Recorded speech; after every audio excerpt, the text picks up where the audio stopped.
99% of the people you meet will not understand you. They cannot possibly fathom the depth of who you are and your experiences.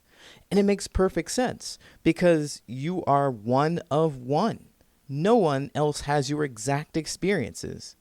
Now, I know you're looking for someone who understands you to a degree, but if you spend so much time trying to explain the little things about who you are, if they cannot understand the smaller things about you and your personality, then what happens when you try to get to know them on a deeper level? It doesn't work. In this episode, I want to talk about how you need to stop explaining, stop expecting people to understand you so that you can make space to find people who actually do. Are you ready? Let's go.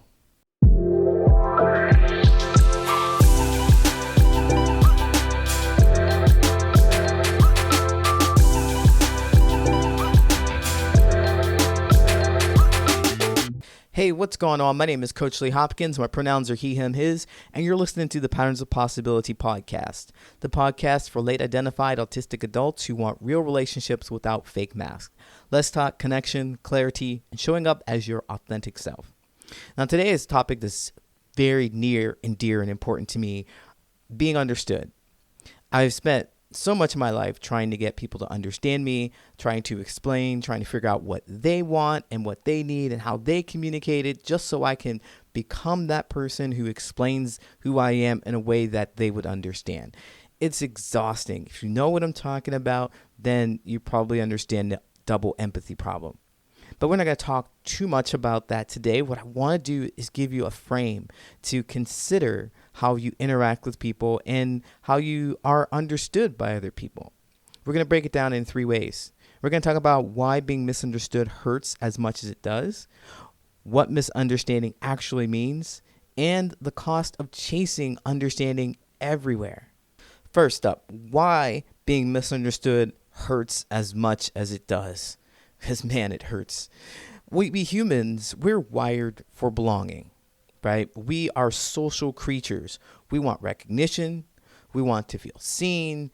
We want our inner world, our imaginations to open up to someone who just gets it, right? So when someone doesn't understand us, our body registers it as rejection. And it registers it down to a physiological level too. It's not just emotional or cognitive. It's we feel it in our body because we're wired to be in community. Because way back when in the caveman days when we relied on close-knit community to get us food, to get us safety, to get us protection, if you broke one of those bonds, if you somehow separated or were somehow ostracized, it meant death. It's over. Game over. And the physiological piece of that, the mental piece, the emotional piece hasn't left us. It's in our DNA, right? So if you're different, you're dead, essentially. So we want to be understood because understanding means belonging. And it makes perfect cognitive sense that you would just explain to other people what you are thinking and how you are feeling and what's going on inside of your head.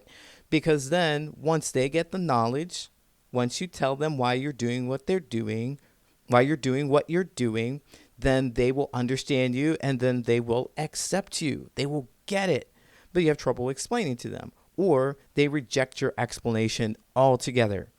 And there you are, being rejected again, thinking that you explained it wrong. You said a little too much. You didn't say enough. You don't quite know what they don't understand. There's a huge disconnect, and therefore you are not accepted and you do not belong, and you're going to die. Man, that hurts. Now, this brings me to my second thing, what being misunderstood actually means. In my journey, I've discovered 2 things about people when it comes to understanding. 1, they're not curious enough to want to know. 2, they're not capable even if they tried. And I think it's really important to note that it's not about me, it's all about them. Because those people who are curious and who do want to know you will do the cognitive work just as much as you're trying to explain to them.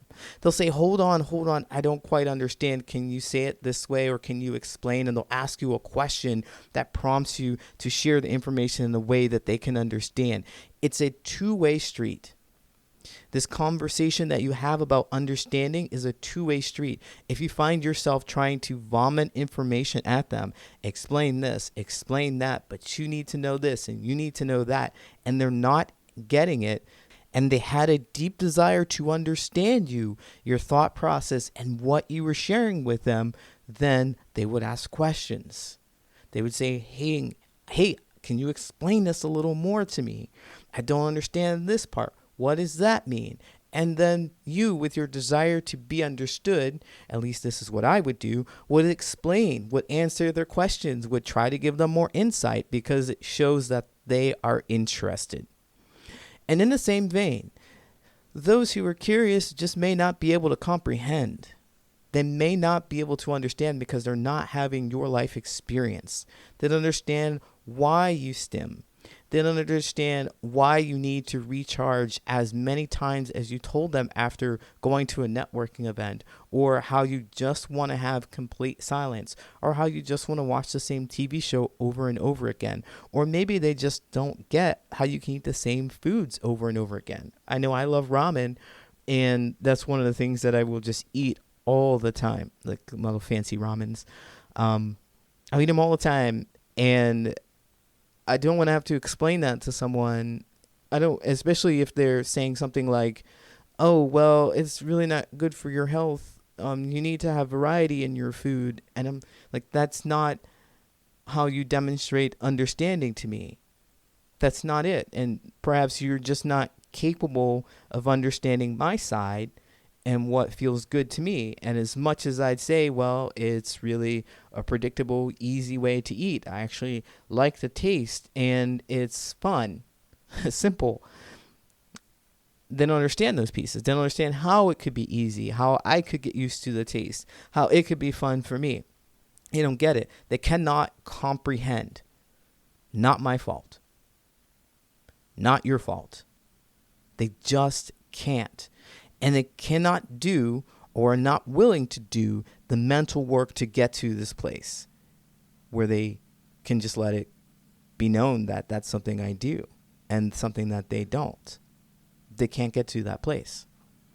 And so we often get stuck here because we think that if we could just say the right way, the right thing at the right timing, if we start trying to understand how they feel and what they do, and then explain it to them in a way that makes sense to them, then they will understand us. We just need to find the right words, basically.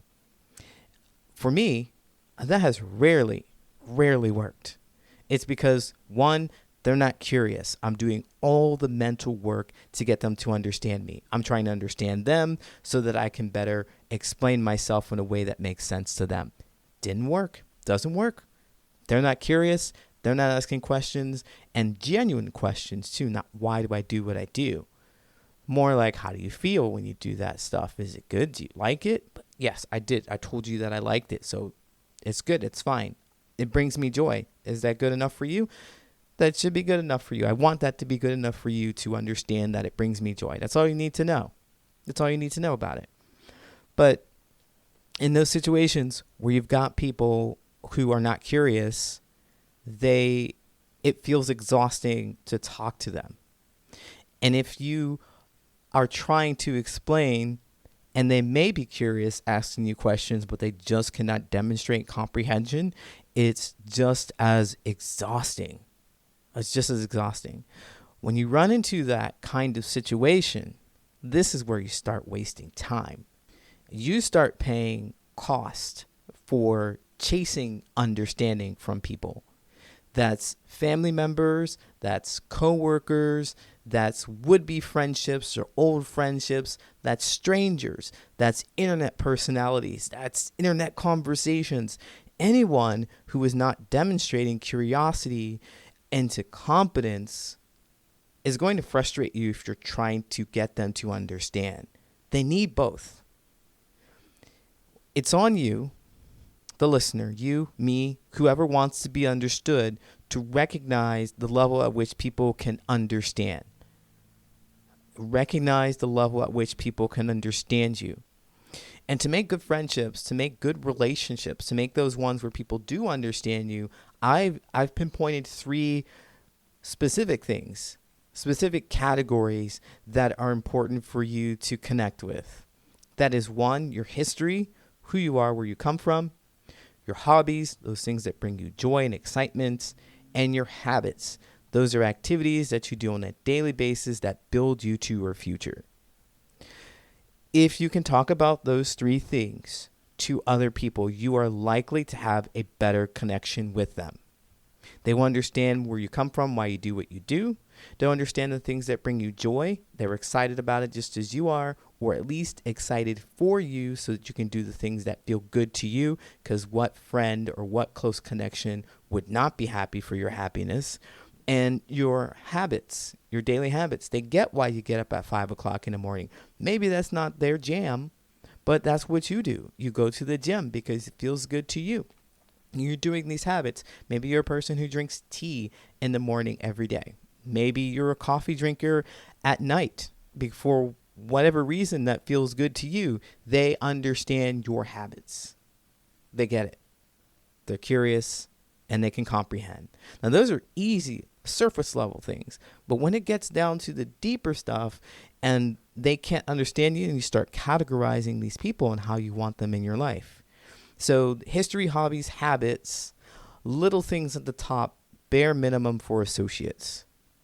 Bare minimum for associates, people that you can talk to about things that are happening on a daily basis in your life. Not even a daily basis, but every once in a while. There has to be some kind of acknowledgement of you as a person and what you do. History, hobbies, and habits is where you'll find that acknowledgement. And then if they can understand you a little deeper, you pull them a little closer. Those can be your friends.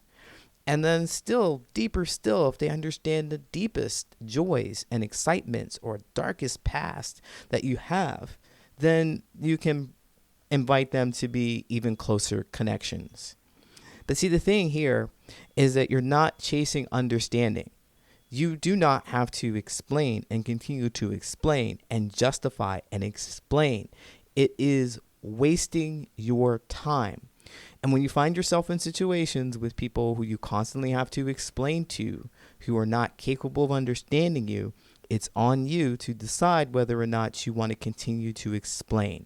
Because after 2, 3, 4, 20 times, they haven't gotten it, then maybe they will never get it. And you have to decide whether or not you want to spend the rest of your time, your life, trying to explain to people who will not understand you and then say, well, people don't understand me. It's on you to move away from those people, to start looking to talk to new people who you can give an opportunity to understand you. They may be more curious. They may be able to comprehend more because they're having a similar experience, because they're just genuinely curious about you, because they like the joy that you express for things, because they do the same things that you do. Give yourself an opportunity to find those people. Real quick, if you haven't been to one of my events, come to the Structured Social Hour so you can talk about things just like this. Meet some people who are genuinely curious and may be able to comprehend your experience. You can find all the information at patternsofpossibility.com/events. All right, now I want to wrap this up by saying this very, very, very slowly so that it really sinks in. You do not need to be understood by everyone. In fact, you will not be understood by everyone, because no matter how much you explain, most people aren't curious. No matter how much you explain, even if they're curious, they may not be able to comprehend. It's okay. You are not broken. You just have not found the people that can comprehend, that can fathom the depth of your experience. The good news is they're out there and they're waiting to meet you. go find them. You got this. All right, let's wrap this up. If you've heard something today that has helped you see yourself in relationships a little differently, then I'd love to hear your thoughts. You can leave a comment here, or you can reach me at patternsofpossibility@gmail.com. I'd love to hear your thoughts. Also, if you could take a moment to rate, review, and subscribe, it really helps more people find these conversations and join our growing community. And speaking of community, if you're looking for a space where you can express yourself and be met with curiosity rather than rejection as a late diagnosed autistic adult, then come visit thepatternsofpossibility.com and find your community there. Learn more about what we're doing. We're connecting with others. You can be yourself and authenticity in this space. Find other people who've had your experiences, who know what you're going through, so you don't have to do this alone. Until next time, take care of your energy, and remember that connection starts when you allow yourself to be seen.